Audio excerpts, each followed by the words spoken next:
নতুন কর্মসপ্তাহ শুরু হলো আজ। দেশের অর্থনীতি একটি আনকোড়া সপ্তাহ শুরুর আগে কোন অবস্থানে আছে?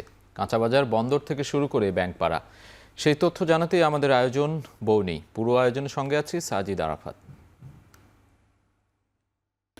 শুরুতে জানব পোশাক রপ্তানি, আমদানি রপ্তানির খবর। ইউরোপের বাজারে বাংলাদেশের পোশাকের দাম কমেছে প্রায় 4% পর্যন্ত। 2024 সালের তুলনায় 2025 সালের হিসাবে দেখা যায় পোশাকের ইউনিট কমেছে প্রায় 3.84%। চীন, ভারতের মতো প্রধান রপ্তানিকারক দেশগুলোর সাথে তীব্র প্রতিযোগিতার ফলে এই দরপতন হয়েছে বলে বিশ্লেষকরা বলছেন। আমরা সেই চিত্রটি একটু দেখে নেব। বর্তমানে কি অবস্থায় আছে পোশাক রপ্তানির বাজারে যে প্রতিযোগিতা, সেই প্রতিযোগিতায় বাংলাদেশ কিছুটা পিছিয়ে আছে।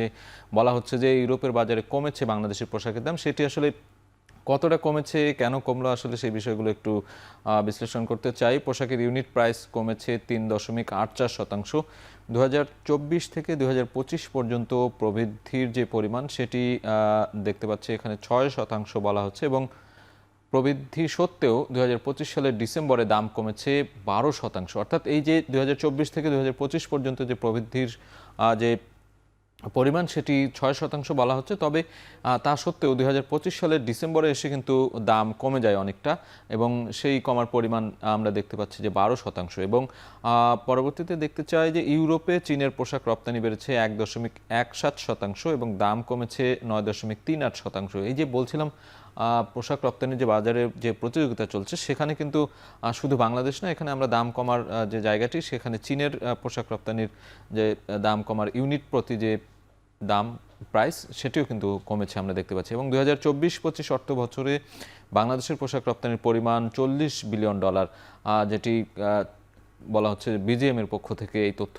দেওয়া হচ্ছে। 2024-25 যে অর্থ বছর, সেখানে পোশাক রপ্তানির যে পরিমাণ সেটি $40 বিলিয়ন। তবে পোশাকের ইউনিট প্রাইস সেটি কিন্তু কমতে শুরু করেছে এবং কমছে গেল কয়েক মাসে। এবং আমরা একটু দেশ ভিত্তিক যে পরিমাণ ইউরোপিয়ান ইউনিয়ন অর্থাৎ ইউর যে পোশাক আমদানি, কোন দেশ থেকে তারা কি পরিমাণ আমদানি করে থাকে সেটির একটি চিত্র দেখতে পাচ্ছি আমরা। চীন থেকে 29.53% পোশাক আমদানি করে থাকে ইউরোপীয় ইউনিয়ন, এবং বাংলাদেশ থেকে বাংলাদেশ তারপরের অবস্থানে রয়েছে 21.57%। তুরস্ক থেকে তারা আমদানি করে 9.27%, এবং ভারতে সেই পরিমাণটি 5.02% দেখতে পাচ্ছি। এবং কম্বোডিয়ার ক্ষেত্রে আমরা দেখতে পাচ্ছি সেই পরিমাণ 4.99%। রমজান ঘনিয়ে আসতেই বাড়তে শুরু করেছে নিত্যপণ্যের দাম। কাঁচাবাজার সহ ফল, খেজুর, ছোলা সহ বিভিন্ন পণ্যের দাম বাড়ায় ভোগান্তিতে পড়ছেন ভোক্তারা। আমরা একটু দেখতে চাই, প্রতি বছর রমজানের আগেই কিন্তু এই দৃশ্যটি আমাদের সামনে চলে আসে। ঊর্ধ্বমুখী নিত্যপণ্যের বাজার, নিত্যপণ্যের যে দরদাম সেগুলো বেড়ে যায়। আমরা জানি যে ঠিক এই সময়ে একটি নতুন সরকার গঠন করার ঠিক পূর্ব মুহূর্তে একটি নির্বাচন হয়ে গেল। সেই সময়ে আসলে সামনে রমজানও আসছে, সেই জায়গা থেকে কিন্তু পণ্যের দাম একটু ঊর্ধ্বমুখী আমরা দেখতে পাচ্ছি। নতুন সরকার এসে কতটা এই লাগাম টানতে পারবে কিংবা টেনে ধরবে, সেটি আসলে একটি চ্যালেঞ্জের বিষয়। আমরা একটু পণ্যগুলোর নাম দেখতে চাই। লেবু, বেগুন, খেসারি ডাল, মরিয়ম খেজুর, আপেল, অর্থাৎ এই যে রমজান উপলক্ষে এই পণ্যগুলোর কিন্তু চাহিদা বেড়ে যায়। লেবু পূর্বের দাম আমরা দেখতে পাচ্ছি 70 থেকে 80 টাকা যে প্রতি কেজি ছিল, সেটি এখন বর্তমান এই সপ্তাহে দাম বেড়ে দাঁড়িয়েছে 110 থেকে 120 টাকা কেজি।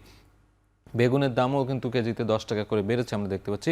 50 টাকা ছিল, সেটি 7 টাকায় বিক্রি হচ্ছে। খেসারি ডাল 85 থেকে 90 টাকা ছিল, সেটি 10 থেকে 15 টাকা বেড়েছে, সেটির দাম 100 টাকা কেজি বিক্রি হচ্ছে। এবং মরিয়ম খেজুর 1100 টাকা কেজি ছিল, সেটি 1400 টাকা পর্যন্ত বিক্রি হচ্ছে। এছাড়াও আপেলের ক্ষেত্রে আমরা দেখতে পাচ্ছি যে এখানেও 20 থেকে 30 টাকা পর্যন্ত কেজি প্রতি দাম বেড়েছে। এই যে ঊর্ধ্বমুখী নিত্যপণ্যের বাজার, সেটি নিশ্চয়ই দাম নিয়ন্ত্রণে কাজ করবে সরকার এবং যে সংশ্লিষ্ট মন্ত্রণালয় কিংবা সংশ্লিষ্ট যারা রয়েছেন বাজার ব্যবস্থাপনায়।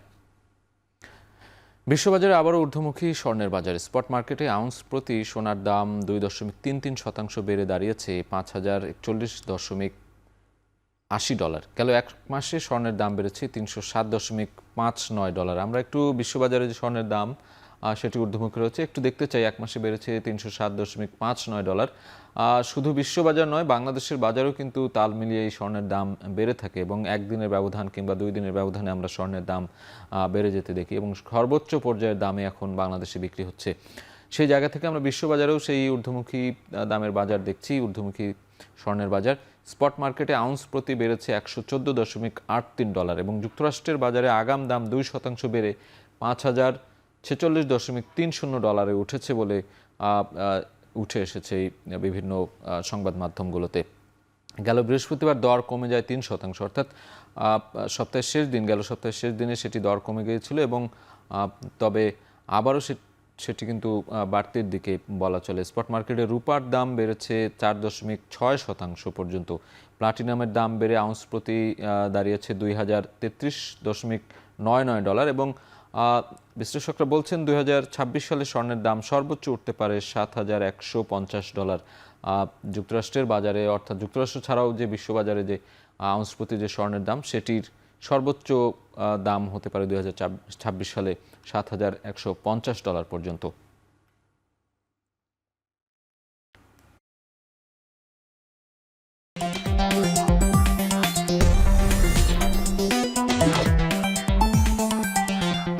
বিরতির পর ফিরে এলাম, আপনারা দেখছেন বৌনি।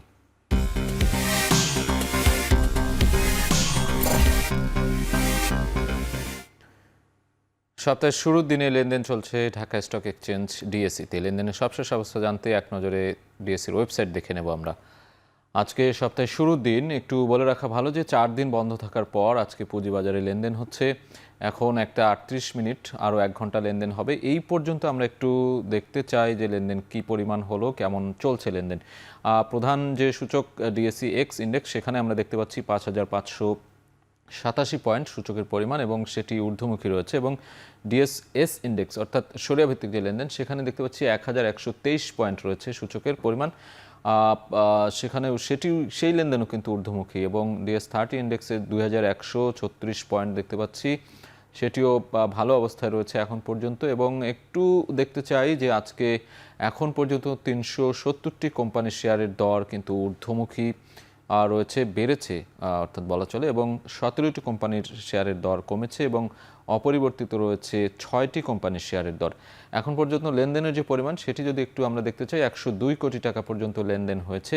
লেনদেন চলবে আরও প্রায় 1 ঘন্টা এবং সেখানে লেনদেনের পরিমাণ আরও নিশ্চয়ই বাড়বে, এটি নিঃসন্দেহে বলা যায়। এবং গত শেষ সপ্তাহে অর্থাৎ ফেব্রুয়ারি 10 তারিখে আমরা যদি একটু তুলনা করতে চাই, 5399 পয়েন্ট ছিল সূচকের পরিমাণ প্রধান যে ডিএসই এক্স ইন্ডেক্সে, সেটি আজকে 5587 পয়েন্ট, অর্থাৎ বলা চলে যে মোটা দাগে লেনদেন কিন্তু বেড়েছে এবং ঊর্ধ্বমুখী রয়েছে। এবং সরিয়া ভিত্তিক যে লেনদেন 1096 পয়েন্ট ছিল সবশেষ 10 ফেব্রুয়ারি, আজকে কিন্তু সেটি 1123 পয়েন্ট আমরা দেখতে পাচ্ছি, অর্থাৎ সেটিও কিন্তু ঊর্ধ্বমুখী রয়েছে সেই লেনদেনের পরিমাণ। এবং 790 কোটি টাকা লেনদেন হয়েছিল ফেব্রুয়ারির সবশেষ 4 দিন আগে যে লেনদেন হয়েছে, সেই জায়গা থেকে আজকে এখন পর্যন্ত 102 কোটি টাকা লেনদেন হয়েছে। তো ঢাকা স্টক এক্সচেঞ্জে এই ছিল সবশেষ যে লেনদেনের খবর সেটি।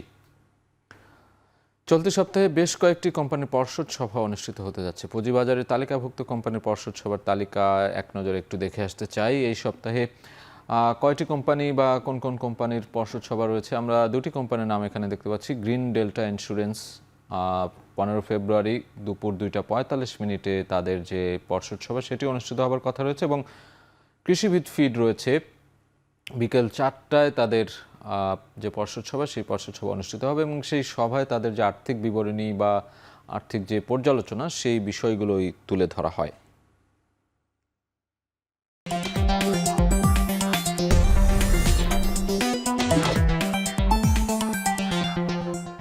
বিরতির পর ফিরে এলাম, আপনারা দেখছেন বৌনি।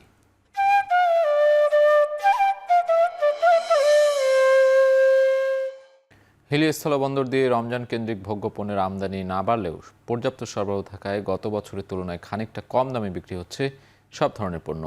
এ বিষয়ে বিস্তারিত জানাতে হিলি স্থলবন্দর থেকে সরাসরি যুক্ত হচ্ছেন সহকর্মী সোহেল রানা। আমরা সোহেল রানার সাথে যুক্ত হতে চাই। সোহেল, নিশ্চয়ই শুনতে পাচ্ছেন আমাকে। এই যে সামনে রমজান আসছে, রমজান আসলেই কিন্তু এই যে নিত্য পণ্যের দাম বৃদ্ধির খবর পাওয়া যায়, কিন্তু আমরা দেখছি যে সেখানে দাম স্বাভাবিক রয়েছে। ক্রেতা বিক্রেতারা কি বলছেন, সেখানে ব্যবসায়ীরা বা কি বলছেন জানাবেন।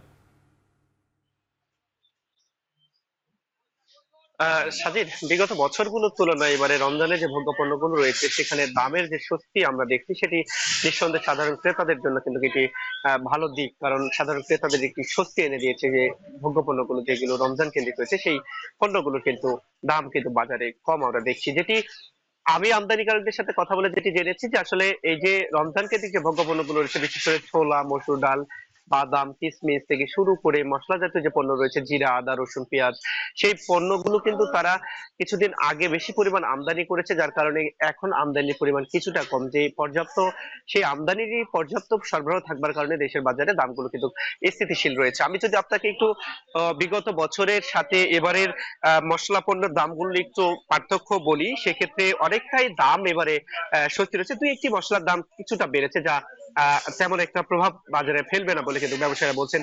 ছোলা আমরা বিগত বছরে 100 থেকে 110 টাকা মান বেঁধে বিক্রি করতে দেখেছিলাম, সেই ছোলা কিন্তু এবার বিক্রি হচ্ছে 85 থেকে 90 টাকা কেজি দরে। মসুর ডাল গেল বছর বিক্রি হয়েছিল 105 থেকে 110 টাকা, এই সময় বিক্রি হয়েছিল, সেটি বিক্রি হচ্ছে 85 থেকে 90 টাকা। বাদাম গত বছর 190 টাকা কেজি দরে বিক্রি হলে এবারে বিক্রি হচ্ছে 160 থেকে 180 টাকা রয়েছে। রসুন গত বছর আমরা 200 টাকা কেজি দরে বিক্রি করতে দেখেছি, সেটি বর্তমানে বিক্রি হচ্ছে 80 থেকে 100 টাকা। এবং পেঁয়াজ আমরা যেটি দেখছি যে পেঁয়াজের আমদানি বন্ধ রয়েছে, তারপরও দেশীয় পেঁয়াজের সরবরাহটি ভালো থাকবার কারণে 45 থেকে 48 টাকা দরে বিক্রি হচ্ছে। এছাড়া আদা রয়েছে, সেই 110 120 টাকা দরে বিক্রি হচ্ছে। জিরা 600, জিরার দাম কিছুটা বেড়েছে, সেটি 580 টাকা ছিল, এখন 40 টাকা বেড়ে সেটি 620 টাকা দরে বিক্রি হচ্ছে। অর্থাৎ দুই একটি মশলা ব্যতীত সব ধরনের পণ্যের দাম কিন্তু স্বাভাবিক রয়েছে গেল বছরের তুলনায়। এটি সাধারণ ক্রেতাদের জন্য বেশ স্বস্তি এনে দিয়েছে। স্বাধীন। হিলি স্থলবন্দর থেকে সরাসরি যুক্ত ছিলেন সহকর্মী সোহেল রানা। চট্টগ্রামের খাতুনগঞ্জের বাজারে বেড়েছে ছোলা সহ নিত্যপণ্যের দাম। সপ্তাহ ব্যবধানে 5 থেকে 7 টাকা পর্যন্ত বেড়েছে এসব পণ্যের দাম। সরবরাহ বাড়ার পরও দাম বাড়ার কারণ হিসেবে পাইকাররা দুষছেন আমদানিকারকদের। তবে স্থিতিশীল রয়েছে চিনি ও খেজুরের দাম। চট্টগ্রাম থেকে বিস্তারিত জানাচ্ছেন কাজী মাহফুজ। আর 2 দিন পরেই পবিত্র রমজানকে কেন্দ্র করে চট্টগ্রামের ভোগ্যপণ্যের বৃহত্তম পাইকারি বাজার খাতুনগঞ্জে বেড়েছে বেচা বিক্রি।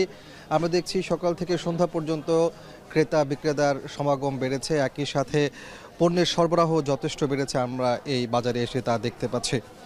রমজানে মূলত চাহিদার শীর্ষে থাকা যে সকল পণ্যগুলো রয়েছে তার মধ্যে ছোলা, মটর, খেসারি সহ চিনি এবং একই সাথে খেজুর, তেল জাতীয় যে পণ্যগুলো আছে সেগুলোর চাহিদা সবচেয়ে বেশি থাকে।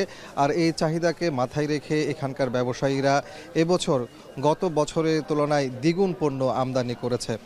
আমরা যদি নির্দিষ্ট করে বলি সেক্ষেত্রে দেখতে পাচ্ছি আজকের বাজারে খেজুর মান অনুযায়ী 170 থেকে 1200 টাকায় বিক্রি হচ্ছে। এর মধ্যে রয়েছে মাশরুক খেজুর রয়েছে, মাবরুম খেজুর রয়েছে, একই সাথে নাগাল জাতীয় খেজুর রয়েছে। আর বিভিন্ন নামের এবং দামের খেজুর এই বাজারে বিক্রি হচ্ছে, চাহিদাও বেড়েছে। পাশাপাশি আমরা যদি ছোলার কথা বলি, আজকের বাজারে দেখতে পাচ্ছি ছোলা বিক্রি হচ্ছে মান অনুযায়ী 72 থেকে 82 টাকায়, যদিও সপ্তাহ ব্যবধানে এই পণ্যটির দাম কেজিতে 7 টাকা পর্যন্ত বেড়েছে। একই সাথে মটর আজকের বাজারে বিক্রি হচ্ছে 51 টাকায় এবং খেসারি, যেটি মূলত পেঁয়াজু তৈরিতে ব্যবহৃত হয়, সেই খেসারির দামও কিন্তু 5 টাকা পর্যন্ত বেড়ে আজকের বাজারে বিক্রি হচ্ছে 75 থেকে 77 টাকায়। আপনাকে বলে রাখি যে ছোলার চাহিদা বছরে যে পরিমাণ থাকে তার চেয়ে দ্বিগুণ বেড়ে যায় রমজানকে কেন্দ্র করে।